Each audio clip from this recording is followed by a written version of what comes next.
தவறே செய்யாம அநியாயமா குற்றம் சாட்டப்பட்டு கண்ணீரோட காணப்படுறீங்களா?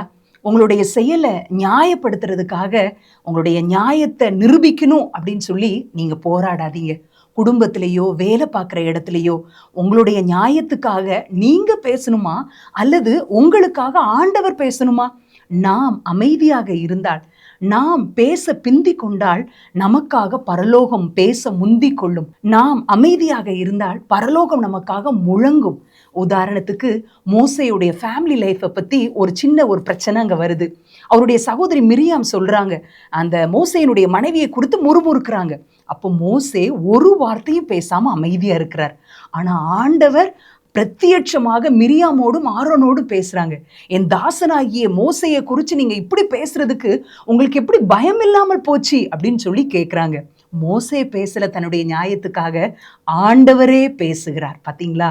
அது மாத்திரம் இல்ல, இயேசு கிறிஸ்து தன்னால் படைக்கப்பட்ட ஒரு மனுஷன் பிலாத்து, அவர் முன்னாடி கூட ஒரு வார்த்தையும் தன்னை நியாயப்படுத்தி கூறாமல் அமைதியாக நின்று கொண்டிருந்தார். தன்னை நியாயப்படுத்தாதவர்களுடைய நியாயத்தை உண்மையாய் வெளிப்படுத்துவதற்கு தேவன் உண்மையுள்ளவராய் இருக்கிறாருங்க. பைபிள்ல ஏசாயா 42வது அதிகாரம் 3வது வசனம் சொல்கிறது, அவர் மங்கி எறிகிற திரியை அணையாமலும் நியாயத்தை உண்மையாய் வெளிப்படுத்துகிறவர் என்று. இந்த வார்த்தையோட ஆண்டவர் இன்றைக்கு உங்களை தேற்றுகிறார். உங்களை நியாயப்படுத்த நீங்க போராட வேண்டாம், நீங்க அமைதியா இருங்க. தேவன் உங்களுக்காக, உங்கள் சார்பில் அவர் பேசுவார்.